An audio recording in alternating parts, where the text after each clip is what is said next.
Hello class 6, are you going through all the videos regularly? एक भी video miss मत कीजिए। सभी वीडियोस में हमने बहुत सारे इंपॉर्टेंट टॉपिक्स कवर किए हैं और आज हम लोग स्टार्ट करने वाले हैं पार्ट 7 ऑफ चैप्टर नंबर 1, जहां पे हम लोग दो टॉपिक्स कवर करेंगे। पहला होगा एक्सरसाइज 1.1 जो आपके एनसीईआरटी मैथ्स बुक के पेज नंबर 12 पे दी हुई है, और उसके बाद हम एक टॉपिक को डील करेंगे जिसका नाम है large numbers in practice. So let us start. Exercise 1.1 में 4 क्वेश्चंस हैं और ये 4 क्वेश्चंस बेस्ड हैं उन कॉन्सेप्ट्स पे जो हमने ऑलरेडी पढ़ा हुआ है।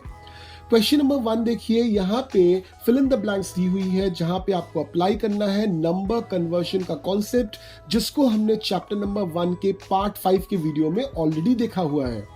वैसे तो सभी क्वेश्चंस यहाँ पे बहुत आसान है, फिर भी मैं आपके लिए एक क्वेश्चन यहाँ से सॉल्व कर देता हूं। तो मैं आपके लिए सॉल्व कर रहा हूं 1 का पार्ट ई, जहां पे लिखा हुआ है 1 million is equals to dash lakh. अब यहाँ पे देखिए, मिलियन भी है और लाख भी है। मिलियन जो है वो इंटरनेशनल सिस्टम ऑफ न्यूमरेशन के अंडर आता है, जबकि लाख जो है वो इंडियन सिस्टम ऑफ न्यूमरेशन के अंडर आता है। तो 1 मिलियन में कितने जीरोस होते हैं? 6 जीरोस। और फिर लाख में कितने जीरोस होते हैं? तो इंडियन सिस्टम ऑफ न्यूमरेशन के हिसाब से लाख में 5 जीरोस होते हैं। तो अब हमको जो रिजल्ट चाहिए वो उसमें कितने जीरोस चाहिए? 6 - 5 कर दीजिए, आएगा आपका आंसर 1, यानी कि 1 million is equals to 10 lakh. Clear? ठीक इसी तरह से आपको क्वेश्चन नंबर 1 के बाकी पार्ट्स को सॉल्व करना है। एकदम यही वाला लॉजिक लगाइए। चले जाते हैं क्वेश्चन नंबर 2 पे, जहां पे हमको कॉमा सिस्टम पे एक क्वेश्चन पूछा गया है। तो यहाँ पे वर्ड्स में नंबर्स को लिखा हुआ है, आपको फिगर्स में नंबर को लिखना है और साथ में आपको प्रॉपर जगह पे कॉमा लगाना है। तो आपको बहुत ध्यान से देखना पड़ेगा फ्रॉम दिस वर्ड्स कि कौन सा वर्ड जो है या कौन सा नंबर जो है वो इंटरनेशनल सिस्टम ऑफ न्यूमरेशन को बिलोंग करता है और कौन सा इंडियन सिस्टम ऑफ न्यूमरेशन को बिलोंग करता है। तो चलिए मैं आपके लिए यहां से भी एक क्वेश्चन सॉल्व कर देता हूं। मैं आपके लिए सॉल्व कर रहा हूं क्वेश्चन नंबर 2 का पार्ट बी। तो वहां पे क्या लिखा हुआ है देखिए, 9 करोड़ 5 लाख 41। तो इसको हम लिखेंगे फिगर्स में। तो यहां पे देखिए करोड़ लिखा हुआ है, करोड़ मतलब obviously it is Indian system of numeration. तो उस हिसाब से हम करना शुरू कर देते हैं। तो हम कैसे लिखेंगे 9 करोड़ 5 लाख 41 को? हम इसको एक्सपैंड कर लेते हैं। तो इसको एक्सपैंड करेंगे तो क्या लिखेंगे 9 और 9 के बाद 7 जीरोस प्लस 5 लाख है तो 5 के बाद 5 जीरोस प्लस 41। तो अब देखिए आपका नंबर क्या बन के तैयार हुआ, 90500041। तो चलिए अब इसमें कॉमा लगाते हैं। तो कैसे कॉमा लगेगा? ये कौन सा सिस्टम है? ये इंडियन सिस्टम ऑफ न्यूमरेशन है, यानी कि एकदम राइट हैंड साइड से आप 3 डिजिट छोड़ दीजिए, उसके बाद कॉमा लगेगा, यानी कि 0 जो है उसके लेफ्ट हैंड साइड पे कॉमा लगेगा। उसके बाद फिर से आप 2 डिजिट छोड़ दीजिए, यानी 2 0 को छोड़ देना है आपको, उसके बाद एक कॉमा लगेगा।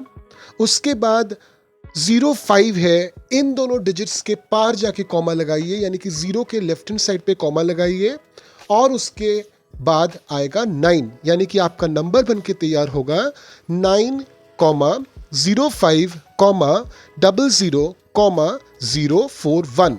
ठीक इसी तरह से आपको क्वेश्चन 2 के बाकी पार्ट्स को सॉल्व करना है।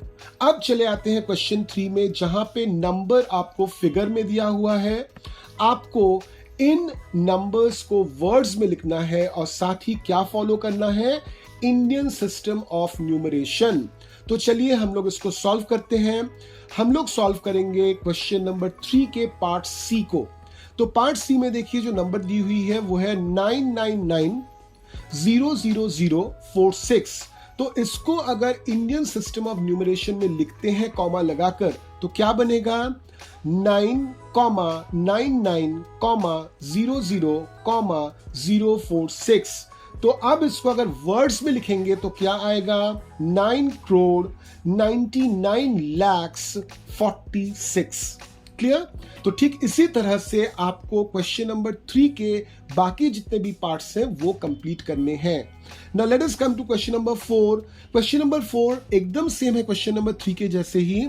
यहां पे आपको नंबर्स जो है फिगर्स में दिए हुए हैं, आपको लगाना है इंटरनेशनल सिस्टम ऑफ न्यूमरेशन, लगाकर आपको कॉमास लगाना है इन डिजिट्स के बीच में, और साथ में इस पूरे नंबर को आपको international system of numeration follow करते हुए वर्ड्स में लिखना है। तो चलिए यहां पे हम लोग सॉल्व कर लेते हैं क्वेश्चन नंबर 4 के पार्ट ए को। तो देखिए वहां पे नंबर क्या दी हुई है, 7892192। तो अगर हम international system of numeration apply करते हैं तो ये नंबर क्या बन जाएगा कॉमा लगाने के बाद, 78,921,092। ओके, अब चलिए इस चीज को हम वर्ड्स में लिखते हैं इंटरनेशनल सिस्टम ऑफ न्यूमरेशन लगाकर। तो ये क्या बन जाएगा, ये बनेगा 78,921,092। क्लियर? तो इस तरह से आपका हो जाता है क्वेश्चन नंबर 1 से क्वेश्चन नंबर 4। और जो आंसर्स मैंने आपको बता दिए उनके अलावा जितने भी पार्ट्स पड़े हुए हैं उनको आपको सॉल्व करना है। सॉल्व कीजिए, देखिए अगर कहीं पे कोई प्रॉब्लम होता है मुझे इन्फॉर्म कीजिए, मैं आपके डाउट्स क्लियर कर दूंगा ताकि आप इस तरह के बाकी क्वेश्चंस आसानी से सॉल्व कर पाए। क्लियर? अब चले आते हैं अगले टॉपिक पे जिसको आज हमको स्टडी करना है, that is large numbers in practice. अब देखिए, जब हमने लार्ज नंबर्स पढ़ना शुरू किया था तो मैंने आपको बताया था कि large numbers are extremely useful, remember? अब देखते हैं एक पर्टिकुलर छोटा सा एग्जाम्पल। सपोज आप एक दुकान में गए, वहां से कुछ चीजें आपको खरीदनी है। तो जब आप दुकानदार को चीजों का नाम बताते हो तो साथ में उसका यूनिट भी बताते हो। यूनिट मतलब कितना चाहिए। से फॉर एग्जांपल, आपके घर में कुछ गेस्ट्स आ रहे हैं, आपको आपके मम्मी ने दुकान भेजा है टू बाई पोटैटो। पोटैटो मतलब आलू। तो आप जब दुकानदार के पास जाते हो तो मे बी आप दुकानदार को बोलते हो कि मुझे 2 किलो आलू दीजिए। तो यहाँ पे ये जो 2 के बाद आपने किलो लगाया, that is basically a unit. ठीक उसी तरह से सपोज मान लीजिए आपके घर में जो मेहमान आने वाले हैं उनके लिए आपकी मम्मी खीर बनाने वाली है। तो खीर के लिए milk is something which is required, right? तो आप दुकानदार को बोले कि give me 4 litres of milk. तो यहाँ पे लीटर जो वर्ड यूज हुआ है that is again a unit. अब मान लीजिए आपको मिठाई खरीदनी है और आपके घर के आसपास कोई अच्छी मिठाई की दुकान नहीं है। अब गेस्ट्स आ रहे हैं, आपको उनको मिठाई खिलानी है, आपको थोड़ा सा ट्रैवल करना पड़ेगा और ट्रैवल करके दूसरी जगह पे जाना पड़ेगा जहां पे एक बहुत अच्छी मिठाई की दुकान है। तो आपने क्या किया, या तो ऑटो या तो बस, कोई भी मीन्स ऑफ ट्रांसपोर्टेशन आपने हायर किया और आप उस दुकान पे पहुंच गए। और मान लीजिए वो दुकान आपके घर से काफी दूर है, तो मैंने बोल दिया कि वो दुकान आपके घर से 3 किलोमीटर दूर है। तो यहाँ पे ये जो 2 kg, 4 लीटर, 3 किलोमीटर, ये जो चीजें हैं ना, यहाँ पे केजी, लीटर, किलोमीटर जो हम लोग यूज कर रहे हैं, इनको हम बोलते हैं यूनिट्स और इनके जरिए हम चीजों को मेजर करते हैं। जैसे केजी से हम मेजर करते हैं वजन, वेट, लीटर से मेजर किया जाता है वॉल्यूम, और किलोमीटर से मेजर किया जाता है डिस्टेंस या फिर लेंथ। इन यूनिट्स को हम बोलते हैं यूनिट्स ऑफ मेजरमेंट। अब बहुत तरह के यूनिट ऑफ मेजरमेंट हैं, कुछ यूनिट्स छोटे हैं, कुछ यूनिट्स बड़े हैं। से फॉर एग्जांपल, मैंने अगर आपको एक पेंसिल दी और उसका लेंथ निकालने के लिए बोला, तो ऑब्वियसली पेंसिल की लेंथ तो बहुत ज्यादा होती नहीं है, तो आप एक छोटा यूनिट सिलेक्ट करोगे उसको मेजर करने के लिए। तो आपने एक छोटा यूनिट लिया, सपोज सेंटीमीटर। ठीक उसी तरह से आप जिस रूम में बैठे हो इस वक्त, मैंने आपको पूछा कि उस रूम की हाइट बताइए। तो अगर आप हाइट उस रूम की निकालना चाहते हो तो ऑब्वियसली सेंटीमीटर अगर आप यूनिट लेते हो तो बहुत छोटा हो जाएगा। तो उस समय आप क्या करोगे, आप मीटर यूज करोगे। ठीक उसी तरह से अगर मैं आपसे कहूं कि एक पेन या फिर पेंसिल मैंने आपको दी है, उसका थिकनेस निकालिए, तो वहां पे आप देखिएगा कि सेंटीमीटर काफी बड़ा यूनिट हो जा रहा है, तो वहां पे आप मिलीमीटर यूज करोगे। ठीक उसी तरह से हम जब भी किसी चीज को मेजर करते हैं, कोई भी चीज हमको मेजर करनी होती है, तो हम उसके लिए हम यूनिट सिलेक्ट करते हैं। और यूनिट कैसे सिलेक्ट करते हैं वो डिपेंड करता है कि हमको क्या मेजर करना है। अगर मान लीजिए आपको अपने घर के मेन दरवाजे से घर के गेट तक का डिस्टेंस निकालना है, तो वहां पे आप मीटर में निकालोगे। मगर अगर मैंने आपको बोला कि आपके शहर से आपके पास जो शहर है उसका डिस्टेंस निकालो, तो वो आप मीटर में नहीं निकालोगे, क्योंकि मीटर में निकालोगे तो बहुत लंबा नंबर आ जाएगा, तो उसको आप किलोमीटर में निकालोगे, है ना। तो depending upon what you measure आप यूनिट सिलेक्ट करते हो। अब देखिए एक डायग्राम मैंने वहां पे दी हुई है, उस डायग्राम को बहुत अच्छी तरह से देखिए। Kilometre, km is kilometer, hm is hectometer, dam is decameter, m is meter, dm is decimeter, cm is centimeter, mm is millimeter। इसका मतलब क्या है? इसका मतलब आसान में कर देता हूं। आसान करने पे कुछ ऐसा आता है। 1 किलोमीटर एक बहुत बड़ा यूनिट है मेजरमेंट का, और ये 1 किलोमीटर कितने के बराबर है? 1000 मीटर्स के बराबर है। ठीक उसी तरह से 1 हेक्टोमीटर ये भी काफी बड़ा यूनिट है, मगर ऑब्वियसली किलोमीटर से छोटा है, क्योंकि 1 हेक्टोमीटर कितने के बराबर है? 100 मीटर्स के बराबर है। ठीक उसी तरह से 1 डेकामीटर ये भी काफी बड़ा यूनिट होता है मेजरमेंट का, मगर ऑब्वियसली किलोमीटर और हेक्टोमीटर से छोटा होता है। तो 1 decametre is equals to 10 metres.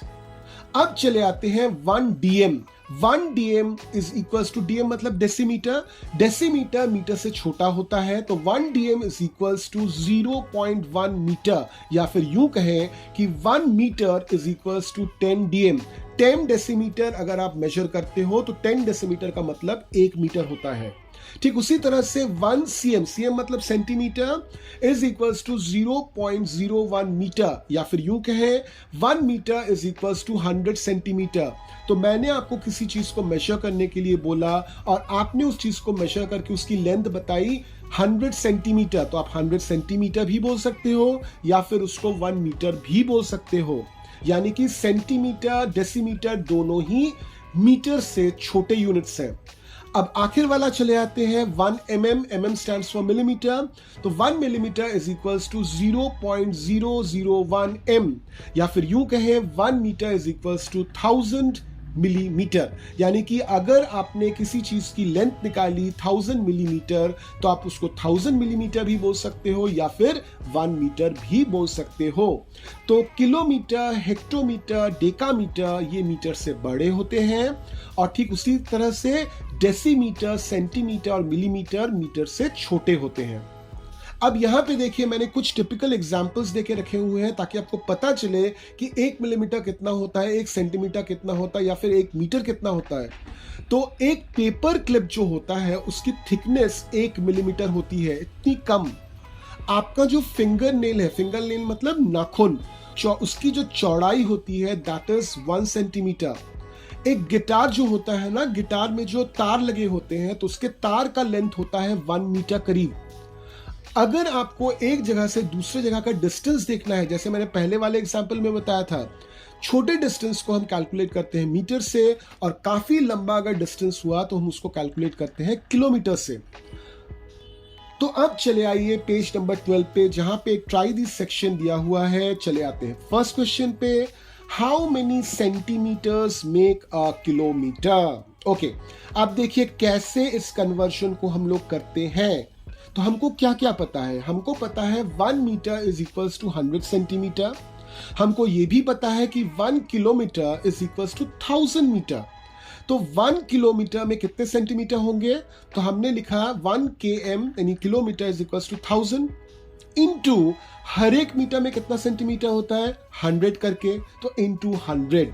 तो हमने लिखा 1 km is equals to 1000 into 100, यानी कि 1 km इज इक्वल्स टू 1 के बाद 5 zeros cm। क्लियर?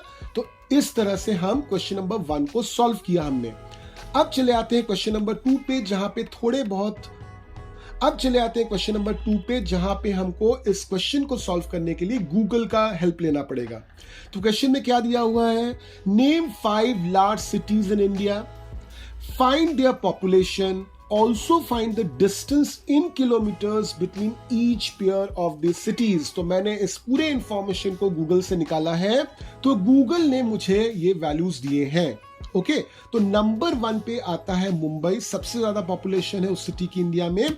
कितनी पॉपुलेशन है, द पॉपुलेशन इज 12,691,836। सेकेंड पे आता है Delhi, the population is 10,927,986। Third पे आता है Bangalore, it is 5,104,047। Fifth position पे आता है कोलकाता, 4,631,392।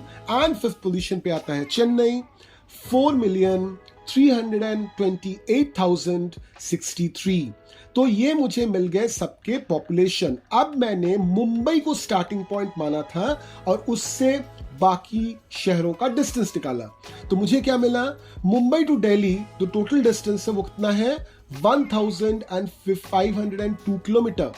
मुझे मिला कि मुंबई से बैंगलोर का डिस्टेंस है 985 किलोमीटर। मुझे मिला मुंबई से कोलकाता का डिस्टेंस है 1887 किलोमीटर।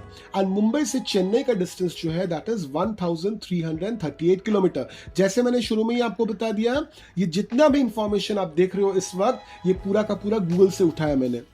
अब यहां पे ध्यान से देखिए, पॉपुलेशन जो है मुंबई और दिल्ली की वो बहुत ज्यादा है, और उसको कैलकुलेट करने के लिए हमने जो यूज किया है दैट इज मिलियन। वो 10 मिलियन के ऊपर चला गया है, 10 मिलियन तक उसका प्लेस वैल्यू चला गया है। जबकि कोलकाता और चेन्नई का जो पॉपुलेशन है थोड़ा सा कम है, उसमें सिर्फ मिलियन तक का ही पॉपुलेशन आ रहा है।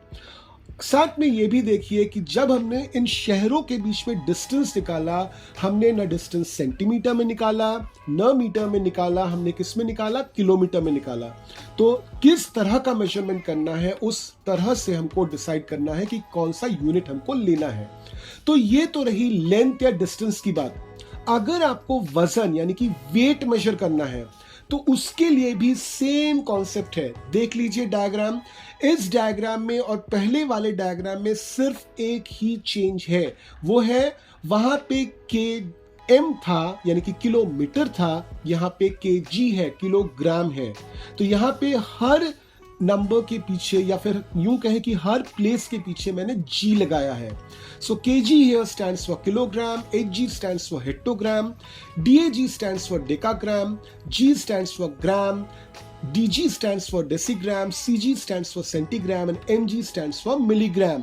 तो इस चीज को ठीक जैसे हमने पहले लिखा था वैसे हम कन्वर्ट करके लिख भी सकते हैं कि 1 kg is equals to 1000 gram, 1 hg is equals to 100 gram, 1 DAG is equals to 10 gram, 1 DG is equals to 0.1 ग्राम, या फिर यूं कहें तो 1 ग्राम is equals to 10 DG, 1 CG is equals to 0.01 ग्राम, या फिर यूं कहें 1 G is equals to 100 CG, 1 mg is equals to 0.001 ग्राम, या फिर यूं कहें 1 ग्राम is equals to 1000 मिलीग्राम।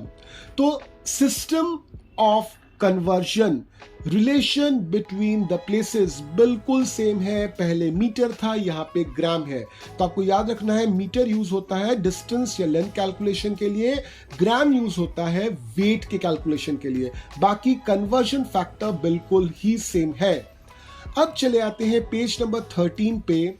यहाँ पे पेज नंबर 13 में देखिए फिर से एक ट्राई दिस सेक्शन है जिसमें हम करेंगे पहला क्वेश्चन। तो पहला क्वेश्चन है how many milligrams make 1 kilogram. तो हमको क्या क्या पता है, हमको पता है 1 kg is equals to 1000 gram, हमने लिख लिया। हमको दोबारा क्या पता है, 1 gram is equals to 1000 mg। तो 1 kg कितना हो जाता है, 1000 into 1000, यानी कि एक के बाद 6 zeros mg। क्लियर? ये एकदम सेम है जो हमने पिछले ट्राइजीज में देखा था उसके मुकाबले। अब चले आते हैं क्वेश्चन नंबर 2 में। क्या बोला है यहाँ पे, अ बॉक्स कंटेन्स 2 लाख मेडिकल और अब चले आते हैं क्वेश्चन नंबर 2 में। क्या बोला है यहाँ पे? अ box contains 2 lakh medicine tablets each weighing 20 mg, यानी कि एक बॉक्स है जिसके अंदर मेडिसिन, दवाई की टैबलेट रखी हुई है और हर एक टैबलेट का वजन कितना है? 20 मिलीग्राम। टैबलेट बहुत हल्का होता है ना, तो हर एक टैबलेट का वजन यहाँ पे दिया हुआ है 20 मिलीग्राम। ठीक इसी तरह से कितना टैबलेट है आपके बॉक्स में? आपके बॉक्स में टोटल 2 लाख टैबलेट्स हैं। What is the total weight of all the tablets in the box in grams and kilograms? तो चलिए इसको सॉल्व करते हैं। तो एक टैबलेट का वजन कितना है, वेट कितना है? Equal to 20 mg। तो 2 लाख टैबलेट्स का वेट कितना होगा? सिंपल, मल्टीप्लाई कीजिए 20 इंटू 2 लैक्स, तो आपका आंसर कितना बन के आता है? 40 लैक्स। तो 40 लैक्स mg, मिलीग्राम है 2 लाख टैबलेट्स का वेट। अब इस 40 लाख मिलीग्राम को हम कन्वर्ट करेंगे पहले ग्राम में। हमको क्या पता है कि 1000 milligram is equal to 1 gram. Unitary method लगाइए तो 1 मिलीग्राम आपका क्या बनेगा? 1/1000 ग्राम। तो 40 लाख मिलीग्राम कितना बनेगा? सिंपल, इसको मल्टीप्लाई कीजिए। तो 1/1000 को मल्टीप्लाई कीजिए 40 लाख के साथ, तो आपका आउटपुट या रिजल्ट कितना आता है? 4000 ग्राम। अब ठीक इसी तरह से कन्वर्ट करते हैं हम इस 4000 ग्राम को किलोग्राम में। तो हमको क्या पता है कि 1000 gram is equal to 1 kg। तो 1 ग्राम क्या होगा? वही हमने यूनिटरी मेथड यूज किया। तो 1 ग्राम आपका बन के आएगा 1/1000 kg। तो आपका 4000 ग्राम कितना निकलेगा? मल्टीप्लाई कीजिए। सो 1/1000 इंटू 4000, तो आपका आंसर आता है 4 kg, यानी कि 40 lakh milligram is equals to 4000 gram and 40 lakh milligram is equals to 4 kg। तो इससे सॉल्व हो जाता है आपका ये 2 questions of this particular try these. Page number 13 पे एक दूसरा ट्राई दीज भी है, उस पे चले आते हैं। क्वेश्चन नंबर 1 पे आते हैं इसके। तो क्वेश्चन नंबर 1 में बहुत ध्यान से देखिए, आपको एक इमेज रेफर करने के लिए कहा जा रहा है, जो इमेज पेज नंबर 14 में है। ठीक है, तो इस इमेज को देखकर आपको इस प्रॉब्लम को सॉल्व करना है। ठीक है, तो इस तरह के सॉल्यूशन के लिए हमको थोड़ा सा इमेज को अच्छी तरह से स्टडी करना पड़ेगा। ध्यान रहे इमेज स्टडी करने में गड़बड़ ना हो। तो चलिए मैं आपके लिए एक सॉल्व कर देता हूं यहां पे। तो मैं आपके लिए सॉल्व कर रहा हूं क्वेश्चन नंबर 1 का पार्ट नंबर 1। तो यहां पे क्वेश्चन नंबर 1 के पार्ट नंबर 1 में क्या पूछा गया है? Find the total distance covered by the bus from A to D। आप इमेज को बहुत ध्यान से देखिए। कोई बस अगर A से D तक जाता है या जाती है तो उसको B और C से गुजरना पड़ेगा। यानी कि मैं लिख ही सकता हूं कि total distance covered between A to D is equal to distance from A to B plus distance from B to C plus distance from C to D। तो अब ये जो डिस्टेंसेस हैं ये तो हमारी इमेज में दिए ही हुए हैं, वहां से इसको उतार लेते हैं तो हमको क्या मिलता है? 4170 किलोमीटर जो है distance between A to B plus 3410 kilometre जो है distance between B to C plus 2160 kilometre जो है distance between C to D। तो जब इन तीनों को जोड़ते हैं आपका आउटपुट कितना या रिजल्ट कितना आता है? 9740 किलोमीटर। अब इसी तरह से क्वेश्चन नंबर 1 का पार्ट 2 है, तो आप उसको आसानी से सॉल्व कर पाओगे। चले आते हैं क्वेश्चन नंबर 1 के पार्ट 3 में। Find the total distance covered by the bus if it starts from A and returns back to A। यानी कि बस इस पॉइंट से चलना शुरू किया और पूरा चल के वापस बस A पॉइंट पे आ गई, तो उसका आपको डिस्टेंस निकालना है। तो आप डिस्टेंस कैसे निकालोगे? जितने भी डिस्टेंसेस दिए हुए हैं पॉइंट्स के बीच में सबको ऐड कर दीजिए, आपको वो डिस्टेंस मिल जाएगा। अब चले आते हैं क्वेश्चन नंबर 1 के पार्ट 4 में। Can you find the difference of distances from C to D and D to E। अब देखिए C से लेकर D तक की डिस्टेंस कितनी है? 2160 किलोमीटर।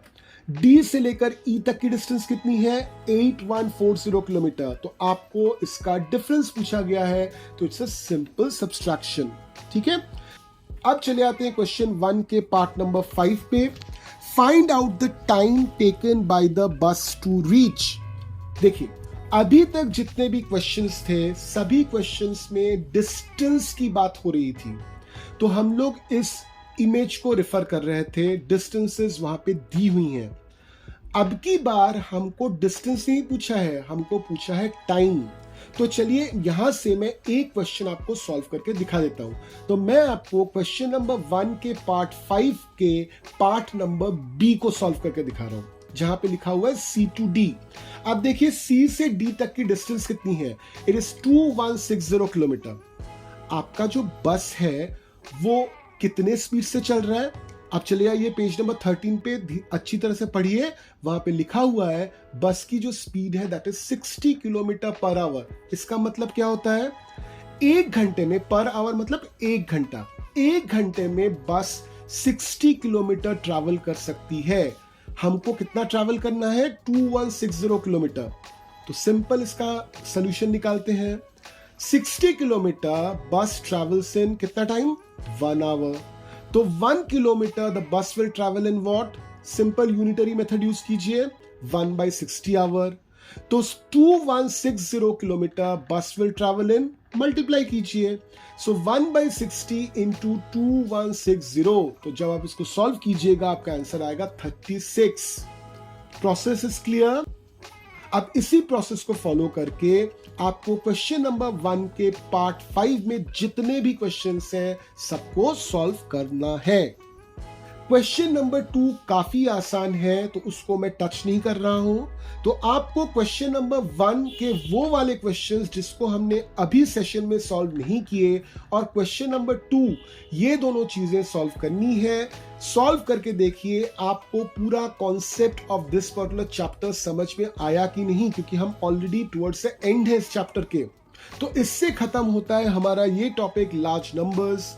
हम वापस मिलने वाले हैं आपके साथ चैप्टर नंबर 1 के पार्ट नंबर 8 में, जहां पे कुछ और सम्स हम देखेंगे जो बुक में दी हुई हैं। At the same time we will be solving exercise 1.2। तो मैं आपको रिकमेंड करूंगा जितने भी parts of this chapter number 1 है, 1 से 7 तक, सबको बहुत डिटेल में पढ़िए, ध्यान से पढ़िए, पूरी तरह से प्रिपेयर हो जाइए अगले सेशन के लिए।